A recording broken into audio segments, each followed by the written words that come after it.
All right, guys, welcome back to A Leg Up with Gill. Today, we're going to be talking about a couple of different match disqualifications we've had in recent events. One in particular we're going to go over today is our clearing procedure. So in our rules 4.10, any round discharged during the clearing procedure is a match disqualification. This is a very common issue that we've had at events, and I'm here today to talk to you and guide you through some tips to make sure that doesn't happen to you. The first thing we're going to cover is the clearing procedure at every event is an administrative process. Even though you're on the clock, you're under duress, handling your firearm should be done administratively, if at all possible. Things that we're looking at is each of our standard firing sequences have 10, 12, 15 rounds, and then you're going to clear the gun out and move on to your pistol. We're never going to assume that the firearm is clear. We're going to inspect that the gun is clear. So as we're going through those clearing procedures, it's your responsibility to ensure the condition of the firearm. So one of the reasons we put our clearing procedure the way that we did is so that you can look at it from an outside perspective and see exactly when that clearing procedure has begun. The first step we do with our clearing procedure is remove the source of ammunition.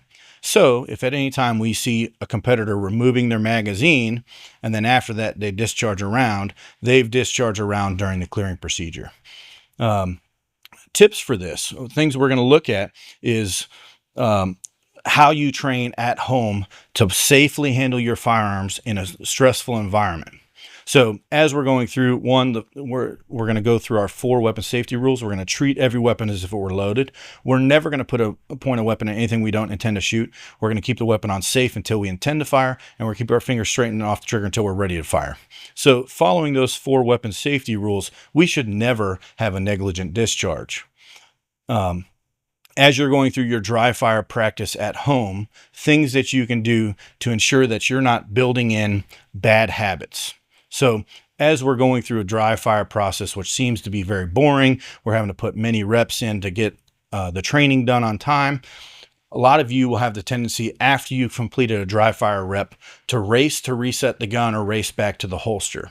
We never want to do that. Things that I personally do is I build in a hard count of 1/1000 after every dry fire shot before I break my grip and try and reset the gun.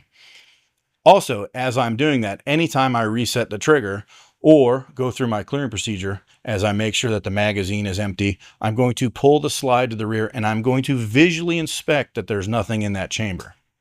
Some of you guys will use snap caps or dummy rounds in your training process.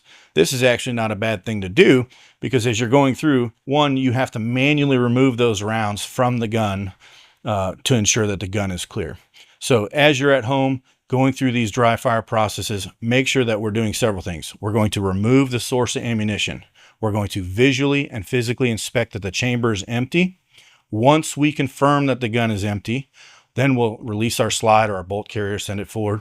We'll point downrange at a target. Then we'll press the trigger.